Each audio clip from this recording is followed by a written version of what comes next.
Hi guys, welcome back to Kalpana. ನಾನು ನಿಮ್ಮ ಪ್ರೀತಿಯ ಕಲ್ಪನಾ ಮಾತಾಡ್ತಾ ಇದ್ದೀನಿ. ಹೇಗಿದ್ದೀರಾ ಎಲ್ಲರೂ ಆರಾಮಾಗಿದ್ದೀರಾ ಅಂತ ಅಂದ್ಕೊಂಡಿದ್ದೀನಿ. ನಾನು ಕೂಡ ಬಿಂದಾಸ್ ಆಗಿದ್ದೀನಿ. ಸೊ ಇವತ್ತು ಒಂದು ಒಳ್ಳೆ ವ್ಲಾಗ್ ಜೊತೆ ಬಂದಿದ್ದೀನಿ. ಐ ಹೋಪ್ ಎಲ್ರಿಗೂ ಇಷ್ಟ ಆಗುತ್ತೆ ಅಂತ ಅಂದ್ಕೊಂಡಿದ್ದೀನಿ.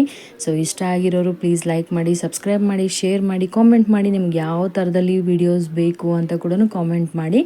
ನಾನು ಆ ಟಾಪಿಕ್ ಮೇಲೆ ವಿಡಿಯೋ ಮಾಡೋಕ್ಕೆ ಟ್ರೈ ಮಾಡ್ತೀನಿ. ಆದಷ್ಟು ಎಲ್ಲ ರೀತಿಯಿಂದ ಒಳ್ಳೆ ಇನ್ಫಾರ್ಮೇಷನ್ ಕೊಡೋಕ್ಕೂ ಕೂಡ ಟ್ರೈ ಮಾಡ್ತೀನಿ. ಸೊ ಸ್ಯಾರಿ ಇತ್ತು, ನಾನು ಕಸ್ಟಮರ್ದು ತುಂಬ ಸ್ಯಾರಿ ಇಟ್ಕೊಂಡು ಕೂತ್ಕೊಂಡಿದ್ದೆ. ಊರಿಗೆ ಬೇರೆ ಹೋಗಬೇಕಾಗಿತ್ತಲ್ವ, ಅದಕ್ಕೋಸ್ಕರ ಅಂತ ಪಟ ಅಂತ ಬೇಗ ಎಲ್ಲನೇ ಸ್ಯಾರಿನ ಕಂಪ್ಲೀಟ್ ಮಾಡಿ ಯಾರ್ದಿರೋ ಸ್ಯಾರಿ ಅವರಿಗೆಲ್ಲ ಕೊಟ್ಬಿಡೋಣ ಅಂತ ಪ್ಲ್ಯಾನಿಂದ ಬೇಗ ಮಾಡ್ತಾಯಿದ್ದೆ. ಯಾಕಂದರೆ ಊರಿಗೆ ಹೋಗಬೇಕಲ್ವ, 1 ವರ್ಷ ಮೇಲೆ ಊರಿಗೆ ಹೋಗ್ತಾ ಇರೋದು. ಕ್ಯೂರಿಯಾಸಿಟಿ ಕೂಡ ತುಂಬಾ ಇದೆ. ತುಂಬ ದಿವಸ ಇರಬೇಕು ಅಂತ ಅಂದ್ಕೊಂಡಿದ್ದೀನಿ. ನೋಡಬೇಕು ಅಲ್ಲಿ ಹೋದ್ಮೇಲೆ ಹೇಗಾಗುತ್ತೆ ಏನೇನು ಅಂತ. ಸೊ ಅದನ್ನೆಲ್ಲ ಸೀರೆ ಎಲ್ಲ ಕೊಟ್ಟಾದಮೇಲೆ ಸ್ವಲ್ಪ ಶಾಪಿಂಗ್ ಬೇಕಾಗಿತ್ತು. ಶಾಪಿಂಗ್ ಮಾಡೋಣ, ಯಾಕಂದರೆ ಎಮರ್ಜೆನ್ಸಿ ಊರಿಗೆಲ್ಲ ಎತ್ಕೊಂಡು ಹೋಗೋದು ಬೇಕಾಗಿತ್ತು. ಅದಕ್ಕೋಸ್ಕರ ಅಂತ ನನ್ನ ಹಸ್ಬೆಂಡ್ ಬೈತಾನೇ ಇದ್ರು, ನೀನು ಏನಕ್ಕೆ ಬಂದಿದ್ದೀಯಾ, ಏನು ಹುಡುಕ್ತಾ ಇದ್ದೀಯಾ, ಮನೆ ತುಂಬ ಪರ್ಸ್ ಇಟ್ಕೊಂಡು ಕೂಡು ಅಂತ ಬೈತಾನೇ ಇದ್ದರು. ಇಲ್ಲ, ಒಂದು ನೋಡ್ತೀನಿ, ಚೆಕ್ ಮಾಡ್ತೀನಿ, ಚೆನ್ನಾಗಿದ್ರೆ ಎತ್ಕೋತೀನಿ ಅಂತ ಹೇಳ್ಕೊಂಡ್ಬಿಟ್ಟು ಚೆಕ್ ಮಾಡ್ತಾನೆ ಇದ್ದೆ. ಬಟ್ ನನ್ನ ಹಸ್ಬೆಂಡ್ಗೇನು ಸಾಕಾಗಲ್ಲ. ಅವ್ರು ಯಾಕಂದರೆ ನನ್ನ ಜೊತೆ ಬಂದರೆ ಟೆನ್ಷನ್ ಆಗಲ್ಲ. ಇವಾಗ ಹೇಳ್ತಾರಲ್ವ, ಹೆಣ್ಮಕ್ಳು ತುಂಬ ಲೇಟ್ ಮಾಡ್ತಾರೆ ಶಾಪಿಂಗ್ ಹೋದರೆ, ಅವ್ರ ಜೊತೆಲ್ಲ ಹೋಗಬಾರ್ದು ಅಂತ ಅನ್ಕೋತಾರಲ್ವ. ನಾನು ಆ ಥರ ಇಲ್ಲ. ಟಕ್ಕಂತ ಹೋದರೆ ಟಕ್ಕಂತ ಸೆಲೆಕ್ಷನ್ ಮಾಡ್ಕೊಂಡ್ಬಿಟ್ಟು ಬಂದುಬಿಡ್ತೀನಿ. ಯಾಕಂದರೆ ನಾನು ತುಂಬ ಹುಡುಕಲ್ಲ. ನನಗೆ ಒಂದು ಕಣ್ಣಿಗೆ ಏನಾದರೂ ಬಿತ್ತು ಅಂದರೆ ತುಂಬಾ ಇಷ್ಟ ಆಗುತ್ತೆ. ಅದಕ್ಕೋಸ್ಕರ ಸೊ ತುಂಬ ವೆರೈಟೀಸ್ ಪರ್ಸ್ ಇತ್ತು. ಇದು ನೋಡ್ತಾ ಇದ್ದಿರಲ್ಲ ಯಾವ ಥರ ಪರ್ಸ್ ಇತ್ತು ಅಂತಂದರೆ ತುಂಬ ವೆರೈಟಿ ಆಗಿತ್ತು ಪರ್ಸ್ ಎಲ್ಲ. ಸೊ ಅದನ್ನೆಲ್ಲ ಮುಗಿಸ್ಕೊಂಡ್ಬಿಟ್ಟು ಶಾಪಿಂಗ್ ಎಲ್ಲ ಮಾಡ್ಕೊಂಡು ಮನೆಗೆ ಬಂದು ನೆಕ್ಸ್ಟ್ ಡೇಯಿಂದ ವ್ಲಾಗ್ನ ಸ್ಟಾರ್ಟ್ ಮಾಡ್ತಾ ಇದ್ದೀನಿ. ಸೊ ನೆಕ್ಸ್ಟ್ ಡೇ ಮಾರ್ನಿಂಗ್ ಆಗಿದೆ. ಟಿಫನ್ಗೆ ಉಪ್ಪಿಟ್ಟು ಮಾಡೋಣ ಅಂತ ಪ್ಲ್ಯಾನ್ ಮಾಡಿದ್ದೆ. ನಮ್ಮ ಮನೇಲಿ ಉಪ್ಪಿಟ್ಟು ಅಂದರೆ ಯಾರಿಗೂ ಇಷ್ಟ ಆಗಲ್ಲ. ಉಪ್ಪಿಟ್ಟು ಎಲ್ರಿಗೂ ಹೇಟ್ ಇಷ್ಟ ಆಗುತ್ತೆ. ಜಾಸ್ತಿ ಲೈಕ್ ಮಾಡೋದೇ ಇಲ್ಲ, ತುಂಬ ಹೇಟ್ ಮಾಡ್ತಾರೆ ಉಪ್ಪಿಟ್ಟು. ನಾನು ಉಪ್ಪಿಟ್ಟು ತಿನ್ನಬೇಕು ಅಂದರೆ ನನ್ನ ಸಿಸ್ಟರು ಉಪ್ಪಿಟ್ಟು ಮಾಡಿದರೆ ಮಾತ್ರ ನಾನು ತಿಂತೀನಿ. ಇಲ್ಲಾಂದರೆ ನನ್ನ ಕೈಯಿಂದನೂ ನಾನು ಅಷ್ಟು ಇಷ್ಟಪಟ್ಟು ಉಪ್ಪಿಟ್ಟು ತಿನ್ನೋಕೆ ಹೋಗಲ್ಲ. ಮಾಡಿದ್ರೆ ಜಸ್ಟ್ ಸಿಂಪಲಾಗಿ ಮಾಡಬೇಕು. ನಮ್ಮ ಮನೇಲಿ ಉಪ್ಪಿಟ್ಟು ಮಾಡಿದರೆ ಕೂಡ ಯಾವುದೇ ರೀತಿಯಾಗಿ ತರಕಾರಿ ಏನೂ ಹಾಕಬಾರ್ದು.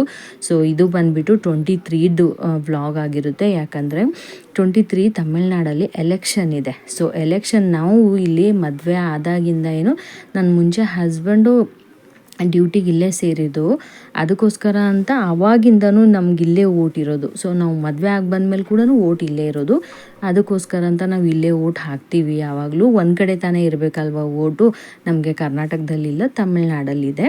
ಸೊ ಅದಕ್ಕೋಸ್ಕರ ಓಟ್ ಹಾಕಬೇಕು ಅಂತ ಪ್ಲ್ಯಾನ್ ಮಾಡಿದ್ವಿ. ಎಲ್ಲ ಲಗೇಜೆಲ್ಲ ಪ್ಯಾಕ್ ಮಾಡಿದ್ದೆ. ಲಗೇಜೆಲ್ಲ ಪ್ಯಾಕ್ ಮಾಡ್ಕೊಂಡ್ಬಿಟ್ಟು ಲಗೇಜೆಲ್ಲ ಪ್ಯಾಕ್ ಮಾಡಿ ಎತ್ತಿಟ್ಟಿದ್ದಾಯಿತು.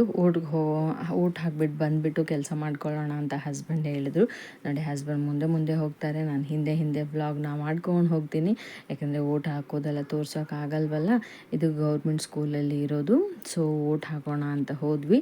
ಓಟ್ ಹಾಕಿದ್ಮೇಲೆ ಮನೆಗೆ ಬಂದುಬಿಟ್ಟು ಅಡುಗೆ ಊಟ ಎಲ್ಲ ಕೆಲಸ ತುಂಬಾ ಇತ್ತು. ಸೊ ಏನೂ ಮಾಡೋಕ್ಕಾಗಲಿಲ್ಲ. ನನಗೆ ವ್ಲಾಗ್ ನಾನು ಶೂಟ್ ಮಾಡಿರಲಿಲ್ಲ. ಇದು ಡೈರೆಕ್ಟ್ ಆಗಿಬಿಟ್ಟು ನಾನು ಓಟ್ ಹಾಕ್ಬಿಟ್ಟು ಬಂದಮೇಲೆ ಒಂದು ಫೋಟೋ ಮಾತ್ರ ತೆಕ್ಕೊಂಡ್ಬಿಟ್ಟು ಕೂತ್ಕೊಂಡೆ. ಅದು ಆದಮೇಲೆ ನಾವು ಕ್ಯಾಬ್ ಬುಕ್ ಮಾಡಿದ್ವಿ. ಕ್ಯಾಬ್ಗೆ ಹೋಗೋಣ ಅಂತ ನಾನು ವೆಯ್ಟ್ ಮಾಡ್ತಾಯಿದ್ವಿ.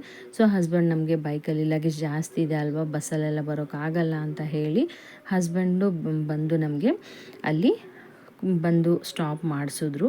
ಅಲ್ಲಿ ತಂದುಬಿಟ್ಬಿಟ್ಟು ಅವ್ರು ಇನ್ನೊಂದು ಟ್ರಿಪ್ ಮಾಡೋಣ ಅಂತ ಬರ್ತಾಯಿದ್ರು. ಸಂದೀಪ್ ಮತ್ತು ನಾನು ಇಬ್ಬರು ಕೂತ್ಕೊಂಡಿದ್ದೀವಿ. ನನ್ನ ದೊಡ್ಡ ಮಗ ಕಿರಣ್ ಮತ್ತು ನನ್ನ ಹಸ್ಬೆಂಡು ಇಬ್ಬರು ಮತ್ತೆ ನೆಕ್ಸ್ಟ್ ಇದರಲ್ಲಿ ಬರ್ತಾಯಿದ್ರು. ಸೊ ಅದನ್ನೆಲ್ಲ ಬಂದಮೇಲೆ ಅವ್ರು ಬರೋಷ್ಟ್ರಲ್ಲಿ ಕ್ಯಾಬ್ ಕೂಡ ಬಂದು ನಿಂತಿತ್ತು. ಕ್ಯಾಬ್ ಬಂದಮೇಲೆ ನಾವೆಲ್ಲ ಲಗೇಜೆಲ್ಲ ಹಾಕಿಬಿಟ್ಟು ಅವರು ಬಂದು ಕೂತ್ಕೊಂಡ್ಮೇಲೆ ಹೋಗ್ತಾ ಇದ್ದೀವಿ. ನಾವು ಯಶವಂತಪುರ ರೈಲ್ವೆ ಸ್ಟೇಷನಿಂದ ಹೋಗ್ತಾ ಇರೋದು. ಸೊ ತುಂಬ ಕ್ಯೂರಿಯಾಸಿಟಿ ಇದೆ, ತುಂಬ ಖುಷಿ ಕೂಡ ಇದೆ. ಯಾಕಂದರೆ 1 ವರ್ಷಕ್ಕೆ ಒಂದು ಸರಿ ನಾನು ಊರಿಗೆ ಹೋಗೋದು. ಅದು 1 ವರ್ಷದಲ್ಲಿ ಹೋದರೆ ಒಂದು 10 ಡೇಸು ಅಷ್ಟೇ ಇದ್ದುಬಿಟ್ಟು ಬರ್ತೀನಿ, ಜಾಸ್ತಿ ಇರೋಕ್ಕಾಗಲ್ಲ. ಬಟ್ ಈ ಸರಿ ಕೂಡ ಇರಬೇಕು ಅಂತ ತುಂಬ ಆಸೆ ಪಟ್ಟಿದ್ದೀನಿ. ತುಂಬ ಅಂದರೆ ತುಂಬ ಖುಷಿಯಾಗಿ ಇರಬೇಕು. ಸ್ವಲ್ಪ ತುಂಬ ಕೆಲಸ ಬೇರೆ ಪೆಂಡಿಂಗ್ ಇದೆ. ಸ್ವಲ್ಪ ಎಲ್ಲ ದೇವ್ರ ಪೂಜೆ, ದೇವ್ರದ್ದೆಲ್ಲ ಏನೇನೋ ಮಾಡಬೇಕು ಅಂತ ಅಂದ್ಕೊಂಡಿರೋದಿದೆ. ಸ್ವಲ್ಪ ನಮ್ಮದು ಹರಕೆ ಎಲ್ಲ ತೀರಿಸ್ಬೇಕು ಅಂತ ಕೂಡ ಅಂದ್ಕೊಂಡಿರೋದು. ಈ ಸರಿ ಎನಿ ಕಂಡೀಷನ್ ಆಗಿ ಅದನ್ನೆಲ್ಲ ಬರಬೇಕು ಅಂತ ಅಂದ್ಕೊಂಡಿದ್ದೀವಿ. ಅಲ್ಲಿ ಹೋದ್ಮೇಲೆ ಹೇಗಾಗುತ್ತೆ, ಯಾವ್ಯಾವ ರೀತಿಯಾಗಿ ಮಾಡ್ಕೊಂಡು ಹೋಗ್ತೀನಿ ಅಂತ ಎಲ್ಲನೂ ವ್ಲಾಗ್ನ ಶೂಟ್ ಮಾಡಿ ಇಟ್ಕೋತೀನಿ. ಯಾಕಂದರೆ ವ್ಲಾಗು ಹಾಕೋಕ್ಕೆ ಟ್ರೈ ಮಾಡ್ತೀನಿ ರೆಗ್ಯುಲರಾಗಿ. ಸಪೋಸ್ ನನಗೆ ಆಗಿಲ್ಲ ಅಂದರೆ ನಾನು ತುಂಬ ಲೇಟಾಗಿಯೂ ಕೂಡ ಹಾಕ್ಬೋದು. ಯಾಕಂದರೆ ಅಲ್ಲಿ ನೆಟ್ವರ್ಕ್ ಹಳ್ಳಿ ಅಲ್ವಾ, ನೆಟ್ವರ್ಕ್ ಪ್ರಾಬ್ಲಮ್ ತುಂಬಾ ಇದೆ. ಬಟ್ ಐ ಡೋಂಟ್ ನೋ, ನನಗೆ ಗೊತ್ತಿಲ್ಲ ಅಷ್ಟೊಂದು ಅಲ್ಲಿ ನೆಟ್ವರ್ಕ್ ಹೇಗೆ ಬರುತ್ತೋ ಏನೋ ಅಂತ ಗೊತ್ತಿಲ್ಲ. ಸಪೋಸ್ ನೆಟ್ವರ್ಕ್ ಕರೆಕ್ಟಾಗಿತ್ತು ಅಂದರೆ ನಾನು 100% ನಿಮಗೆ ವಿಡಿಯೋನ ಹಾಕೋಕ್ಕೆ ಟ್ರೈ ಮಾಡ್ತೀನಿ. ಸೊ ಮಾತಾಡ್ಕೊಂಡ್ಬಿಟ್ಟು ಎಂಜಾಯ್ ಮಾಡ್ಕೊಂಡ್ಬಿಟ್ಟು ಎಲ್ಲ ಕಡೆ ನೋಡ್ಕೊಂಡ್ಬಿಟ್ಟು ಹೋಗ್ತಾ ಇದ್ವಿ. ತುಂಬ ಪ್ರೆಷರು, ಕೆಲಸದ ಪ್ರೆಷರಲ್ಲಿ ಏನೂ ಮಾಡ್ಕೊಳ್ಳೋಕ್ಕಾಗ್ತಾ ಇರಲಿಲ್ಲ. ಅಷ್ಟು ಪ್ರೆಷರ್ ಇತ್ತು. ಸರಿಯಾಗಿ ನಿದ್ದೆ ಕೂಡ ಮಾಡ್ತಾ ಇರಲಿಲ್ಲ ನಾನು. ಕೆಲಸ ಅಂದ್ಕೊಂಡು. ಯಾಕಂದರೆ ನಾನು ಊರಿಗೆ ಹೋಗಬೇಕಲ್ವ. ಸೊ ಊರಿಗೆ ಹೋಗಬೇಕು, ಇಷ್ಟೊಂದೆಲ್ಲ ಪೆಂಡಿಂಗ್ ಕೆಲಸ ಇಟ್ಟಿದ್ದೀನಿ ಅಂದರೆ ನಾನು ಒಂದು ಟಾರ್ಗೆಟ್ ಮಾಡಿದ್ದೆ. ನನಗಿಷ್ಟು ನಾನು ಟಾರ್ಗೆಟ್ ಕಂಪ್ಲೀಟ್ ಮಾಡ್ಕೋಬೇಕು ಅಂತ ಡಿಸೈಡ್ ಮಾಡಿದ್ದೆ. ನಾನು ಅಂದ್ಕೊಂಡಿರೋ ಥರ ನಾನು ಅದು ಟಾರ್ಗೆಟ್ನ ಕಂಪ್ಲೀಟ್ ಮಾಡ್ಕೊಂಡ್ಬಿಟ್ಟೇ ಊರಿಗೆ ಹೋಗ್ತಾ ಇರೋದು. ಅದು ತುಂಬ ಸ್ಪೆಷಲಿ, ತುಂಬ ಹ್ಯಾಪಿ ಮೂಮೆಂಟು, ತುಂಬ ಖುಷಿ ಆಗ್ತಾಯಿದೆ. ಸೊ ಹೀಗೆ ಎಲ್ಲ ಮಾತಾಡ್ಕೊಂಡ್ಬಿಟ್ಟು ಹೋಗ್ತಾ ಇದ್ವಿ. ನನ್ನ ದೊಡ್ಡ ಮಗನು ತುಂಬ ಸೀರಿಯಸ್ ಆಗಿರ್ತಾನೆ ಯಾವಾಗಲೂ. ಸೊ ಸ್ಮೈಲ್ ಬಂದರೆ ಮಾತ್ರ ಸ್ಮೈಲ್ ಮಾಡೋದು, ಇಲ್ಲಾಂದರೆ ಸೀರಿಯಸ್ ಆಗಿ ಹೋಗ್ತಾ ಇರ್ತಾನೆ, ಆ ಥರ ಮಾಡ್ತಾನೆ. ಚಿಕ್ಕವನು ಮಾತ್ರ ಆ ಥರ ಇಲ್ಲ, ತುಂಬ ಅಂದರೆ ತುಂಬ ತೀಟೆ ಮಾಡ್ಕೊಂಡಿರ್ತಾನೆ. ಸೊ ಅವನದು ಹೇಗಿದೆ ಅಂದರೆ ಇವಾಗೆಲ್ಲ ಖುಷಿಯಾಗಿರ್ತಾನೆ. ಟ್ರೈನ್ ಹತ್ರ ಹೋದ್ಮೇಲೆ ನಾನು ಅವ್ನು ಹೇಗೆ ರಿಯಾಕ್ಷನ್ ಇರುತ್ತೆ ಅಂತ ನಿಮಗೆ ತೋರಿಸ್ತೀನಿ. ಅವನಿಷ್ಟು ದೊಡ್ಡವನಾದರೆ ಕೂಡ ಟ್ರೈನ್ ಅಂದರೆ ತುಂಬ ಭಯ ಪಡ್ತಾನೆ. ಟ್ರೈನ್ ಅನ್ನೋದಕ್ಕಿಂತನೂ ಅದು ಟ್ರೈನ್ದು ಸೌಂಡ್ ಬರುತ್ತೆ ನೋಡಿ, ಆ ಸೌಂಡ್ಗೆ ಅವ್ನು ತುಂಬ ಅಂದರೆ ತುಂಬ ಭಯ ಬೀಳ್ತಾನೆ. ಏನಂತ ಗೊತ್ತಿಲ್ಲ, ಚಿಕ್ಕ ವಯಸ್ಸಿನಿಂದನೂ ಅವನು ಅದೇ ಥರ ಇರೋದು. ಸೊ ರೂಢಿ ಇಲ್ಲ ಜಾಸ್ತಿ. ಊರಿಗೆ ಹೋಗ್ತಾ ಬರ್ತಾ ಇದ್ದರೆ ಅದು ರೂಢಿ ಬೀಳುತ್ತೆ ಅಂತ ಹೇಳ್ತಾರೆ. ಸೊ ನಾವು 1 ವರ್ಷಕ್ಕೆ ಒಂದ್ಸರಿನೇ ಊರಿಗೆ ಹೋಗೋಗೋಸ್ಕರ ನಮ್ಗೆ ಯಾವುದ್ರದ್ದು ಅಡ್ಜಸ್ಟ್ಮೆಂಟ್ ಮಾಡ್ಕೋಬೇಕಂದ್ರೆ ಸ್ವಲ್ಪ ಕಷ್ಟ ಆಗುತ್ತೆ. ಇವಾಗ ಇಲ್ಲಿ ಎಲ್ಲಾದರೂ ಹೋಗಬೇಕು ಅಂದರೆ ಕ್ಯಾಬಲ್ಲಿ ಹೋಗ್ತೀವಿ, ಇಲ್ಲ ಗಾಡೀಲಿ ಹೋಗ್ತೀವಿ. ಸೊ ಬಸ್ಸಲ್ಲೆಲ್ಲ ಜಾಸ್ತಿ ಓಡಾಡಲ್ಲ. ನಾನು ಓಡಾಡ್ತೀನಿ, ಬಟ್ ಮಕ್ಕಳಾಗಿರ್ಬೋದು, ಹಸ್ಬೆಂಡ್ ಆಗಿರ್ಬೋದು ಓಡಾಡಲ್ಲ. ಸೊ ಊರಲ್ಲಿ ಹೋದರೆ ಕೂಡ ಅವರು ಕ್ಯಾಬೇ ಕೇಳೋದು, ಕ್ಯಾಬೇ ಇದು ಮಾಡ್ಕೊಂಡು ಹೋಗೋದು. ಎಲ್ಲಿ ಹೋದರೆ ಕೂಡ ಕಾರ್ ಅಂದ್ಕೊಂಡೇ ಇರ್ತಾರೆ. ಸೊ ಅದು ಹೇಳ್ತಾರಲ್ವ, ಕಾರ್ LOD ಕಾರ್ ಅಂತ, ಆ ಥರ ಅವ್ರು ಎಲ್ಲಿ ಹೋದ್ರೂ ಕಾರ್ ಅಂದ್ಕೊಂಡೇ ಇರ್ತಾರೆ. ಬಸ್ಸಿಗೆ ಹೋಗಬೇಕು ಅಂದರೆ ಅವ್ರಿಗೆ ಕಷ್ಟ, ತುಂಬ ಕಷ್ಟ. ಯಾಕಂದರೆ ಊರ ಕಡೆ ಬಸ್ ಇವಾಗಂತೂ ಆಧಾರ್ ಕಾರ್ಡ್ ಫ್ರೀ ಇರೋಗೋಸ್ಕರ ತುಂಬ ರಶ್ ಅಂದರೆ ರಶ್ ಇರ್ತಾ ಇದೆ, ಕಾಲು ಇಡೋಕ್ಕಾಗ್ತಾಯಿಲ್ಲ. ಯಾಕಂದರೆ ಅವ್ರಿಗೆ ಒಂದು ಸರಿ ನಾನು ಹೋದ ವರ್ಷದಲ್ಲೇನೋ ನಾನು ಅವ್ರಿಗೆ ತೋರಿಸಿದ್ದೆ ಬಸ್ ಹೇಗಿರುತ್ತೆ ಅಂತ. ಸೊ ಅವ್ರು ಹತ್ಕೊಂಡೇ ಬಿಟ್ಟಿದ್ರು. ನನಗಿನ್ನ ನೆಕ್ಸ್ಟ್ ಟೈಮ್ ನನಗೆ ಊರಿಗೆ ಕರ್ಕೊಂಡು ಬರಬೇಡ ನೀನು ಅಂತ ಹತ್ಕೊಂಡು ಬಿಟ್ಟಿದ್ರು. ಸೊ ಅವನೇನು ಹೇಳ್ತಾ ಇದ್ದಾನೆ ಅಂತ ನೀವೇ ಕೇಳ್ಕೊಳ್ಳಿ. ಸೊ ಅವನಿಗೆ ಟ್ರೈನ್ ಅಂದರೆ ಯಾವ ರೀತಿ ಇಲ್ಲಿ ಭಯ ಇರುತ್ತೆ. ಟ್ರೈನ್ ಆಲ್ರೆಡಿ ಬಂದು ನಿಂತ್ಕೊಂಡಿತ್ತು. ಸೊ ನಾವು ಹೋಗಿ ಎಲ್ಲ ಕೂತ್ಕೊಂಡು ಲಗೇಜ್ ಎಲ್ಲ ಇಟ್ಕೊಂಡ್ಬಿಟ್ಟು ಕೂತ್ಕೊಂಡಿದ್ವಿ. ಸೊ ಟ್ರೈನ್ ಮೂವ್ ಆಗೋ ಟೈಮಲ್ಲಿ ಇನ್ನೂ 7 o'clock ಇರೋದು ಟ್ರೈನು. ಬಟ್ ನಾವು ಇಲ್ಲಿ 5:30 ಬಂದಿದ್ವಿ. ಹಸ್ಬೆಂಡು ಮತ್ತು ಕಿರಣು ಸ್ವಲ್ಪ ವಾಕ್ ಮಾಡ್ತೀವಿ ಅಂತ ಹೇಳಿ ವಾಕ್ ಮಾಡ್ತಾಯಿದ್ರು ಅವರು. ಸೊ ಅಷ್ಟರಲ್ಲಿ ನಾನು ಸಂದೀಪು ಇಬ್ಬರು ಕೂತ್ಕೊಂಡ್ಬಿಟ್ಟು ಹಾಗೆ ಹೀಗೆ ಹರಟೆ ಹೊಡ್ಕೊಂಡ್ಬಿಟ್ಟು ಟ್ರೈನ್ ನಿಮ್ಗೆಲ್ರಿಗೆ ತೋರಿಸ್ತೀನಿ. ನನ್ನ ಮಗನಿಗೆ ಇವಾಗೂ ಕೂಡ ಟ್ರೈನ್ ಅಂದರೆ ಇಷ್ಟು ಭಯ ಆಗುತ್ತೆ, ಅಷ್ಟು ಭಯ ಆಗುತ್ತೆ. ಅದ್ರ ಜೊತೆಗೆ ಅದು ಏನಾದರೂ ಹಾರನ್ ಹೊಡೀತು ಅಂದರೆ ಅವನಿಗೆ ಒಂದು ಕಷ್ಟ ಆಗಿಬಿಡುತ್ತೆ. ಇವಾಗ ಸ್ಟಾರ್ಟ್ ಆಗಿದೆ ಅವನಿಗೆ ಭಯ ಅಂತ.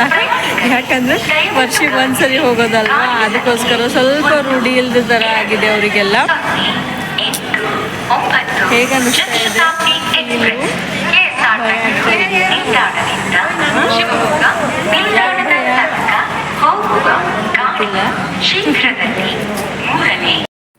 ಸೊ ಟ್ರೈನ್ ಬಂದು ಟೈಮ್ ಆಗಿತ್ತು. ಟ್ರೈನಲ್ಲಿ ಕೂತ್ಕೊಂಡ್ಬಿಟ್ಟು ಟ್ರೈನ್ ಮೂವ್ ಆಗ್ತಾಯಿತ್ತು. ನೈಟ್ ಈವ್ನಿಂಗ್ ಅಂತೂ ಎಲ್ಲ ಬಿಲ್ಡಿಂಗ್ ಫುಲ್ ಲೈಟ್ಸ್ ನೋಡ್ತಾ ತುಂಬ ಖುಷಿ ಆಗ್ತಾಯಿತ್ತು. ತುಂಬ ಕ್ಯೂರಿಯಾಸಿಟಿ ಬೇರೆ ಇತ್ತು.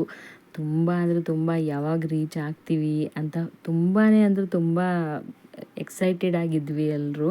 ಯಾಕಂದರೆ ತುಂಬ ದಿವಸ ಆಗಿತ್ತು ಊರಿಗೆ ಹೋಗಬೇಕು ಅಂದರೆ ಹೋಗೋಕ್ಕೆ ಆಗ್ತಾಯಿಲ್ಲ.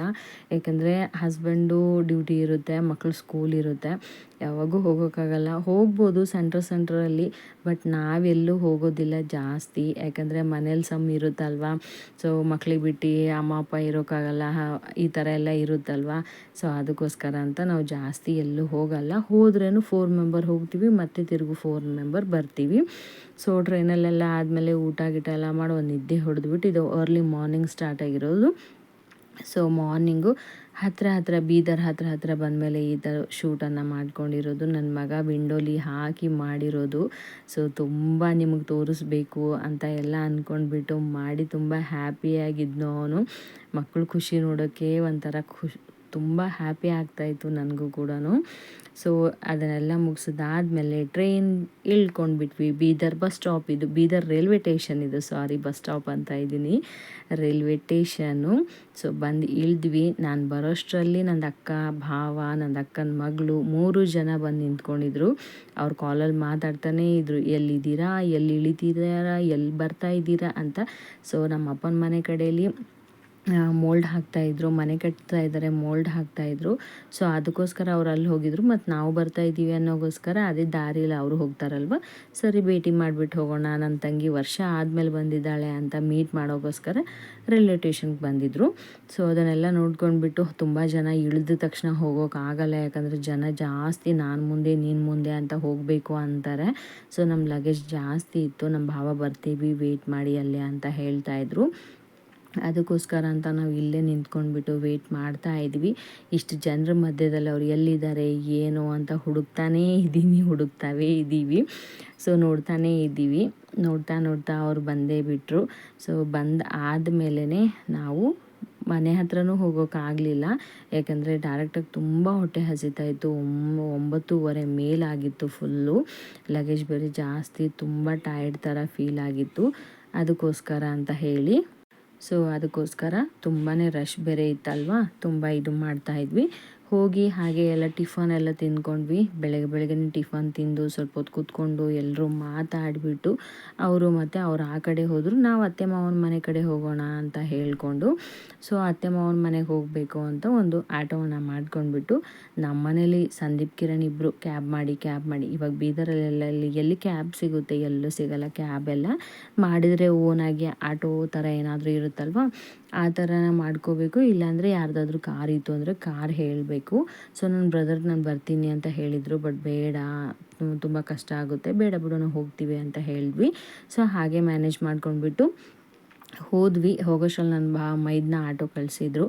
ಆಟೋದಲ್ಲಿ ಕೂತ್ಕೊಂಡ್ಬಿಟ್ಟು ಮನೆಗೆ ಹೋದ್ವಿ. ಬಂದಮೇಲೆ ಫ್ರೆಶ್ ಅಪ್ ಎಲ್ಲ ಆಗಿ ಊಟ ಎಲ್ಲ ತಿಂದು ನಿದ್ದೆ ಎಲ್ಲ ಮಾಡಿಬಿಟ್ಟು ಮಧ್ಯಾಹ್ನ ಟೈಮಲ್ಲಿ ಇದು ನನ್ನ ಕಿರಣ್ ವ್ಲಾಗ್ನ ಸ್ಟಾರ್ಟ್ ಮಾಡಿರೋದು. ಸುಮ್ಮನೆ ನಮ್ಮ ಮನೆ ಹೇಗಿದೆ ಅಂತ ತೋರಿಸ್ತಾ ಇದ್ನು. ನನ್ನ ಮನೇದು ಕೂಡ ಹೋಮ್ ಟೂರ್ ಮಾಡ್ತೀನಿ, ಆಗುತ್ತಾ ಇಲ್ಲ ಗೊತ್ತಿಲ್ಲ, ಬಟ್ ಆದಷ್ಟು ಟ್ರೈ ಮಾಡ್ತೀನಿ, ನಿಮಗೆ ತೋರಿಸೋಕ್ಕೆ ಟ್ರೈ ಮಾಡ್ತೀನಿ. ಎಷ್ಟಾಗುತ್ತೋ ಅಷ್ಟು ಹಳ್ಳಿ ಮನೆ ಹೇಗಿರುತ್ತೆ, ನಾವು ಹೇಗೆ ಇಟ್ಕೊಂಡಿದ್ದೀವಿ ಅಂತ ತೋರಿಸ್ತೀವಿ. ಇವತ್ತಿನ ವಿಡಿಯೋ ಇಷ್ಟ ಆದರೆ ಲೈಕ್ ಮಾಡಿ, ಸಬ್ಸ್ಕ್ರೈಬ್ ಮಾಡಿ.